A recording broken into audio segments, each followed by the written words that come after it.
నవగ్రహ పూజ. ఈ పూజ గురించి చాలా మందికి చాలా డౌట్లుంటాయి. నవగ్రహ పూజ ఫలితం దక్కాలంటే పూజా విధి విధానాలను పక్కా పాటించాల్సిందే. అందుకే చాలా మందికి అనేక సందేహాలు వస్తుంటాయి. అందులో ముఖ్యమైనది నవగ్రహ దర్శనం తర్వాత కాళ్ళు కడుక్కోవాలా వద్దా, కడుక్కుంటే ఎందుకు కడుక్కోవాలి?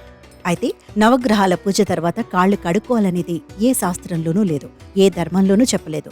నవగ్రహాల పూజ చేసి అక్కడే కాళ్ళు కడుక్కుంటే దోషాలన్నీ పోతాయని చాలా మంది చెబుతుంటారు. కానీ ఇవన్నీ నిజాలు కాదు. ఎందుకంటే ఏ గుడికి వెళ్లేటప్పుడు కానీ ముందే కాళ్ళు కడుక్కుంటాం, తర్వాత కడుక్కోం. ఇంటి నుంచి గుడికి వెళతాం. ఒకవేళ నవగ్రహాల గుడికి వెళ్లాలనుకున్నప్పుడు ముందు నవగ్రహాల పూజ చేసుకుని ఆ తర్వాత ప్రధాన గుడిని దర్శించుకొని, లేదంటే ముందు ప్రధాన గుడిని దర్శించుకొని ఆ తర్వాత నవగ్రహాల పూజ చేసుకుని ఇంటికి రావాలి. అంతేకాని కాళ్ళు కడుక్కోవడం అనేది ఎక్కడా లేదు.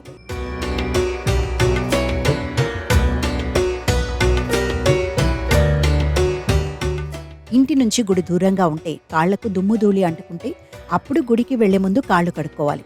నవగ్రహ పూజ కూడా దేవుడి పూజ కిందికే వస్తుంది కాబట్టి పూజ తర్వాత కాళ్ళు కడుక్కోకూడదు. అది సరైన పద్ధతి కాదు. పూజ తర్వాత నేరుగా ఇంటికి వెళ్ళాలి. ఎక్కడికి వెళ్ళొద్దు, ఎవరింటికి వెళ్ళొద్దు. సాధారణంగా దేవాలయానికి ఎక్కువ మంది ప్రాతకాలంలో వెళతారు. ముఖ్యంగా నవగ్రహాల దగ్గరకైతే చాలా మంది పొద్దున్నే వెళ్లి ప్రదక్షిణలు చేస్తారు. అయితే సాయంత్రం వేళలో నవగ్రహాల దగ్గరకు వెళ్ళొచ్చా తెలుసుకుందాం. సాయంత్రం వేళల్లో నవగ్రహాలకు ప్రదక్షిణాలు చేయకూడదు అని ఎవరూ చెప్పలేదు. చేయవచ్చు. అయితే ఉదయం వేళల్లో మనం స్నానం చేసి శుచిగా శుభ్రంగా ఉండటం వలన మన మనస్సు కూడా ప్రశాంతంగా ఉంటుంది. కాబట్టి ఉదయం వేళలో దేవాలయం సందర్శించడం మంచిదే అన్నారు.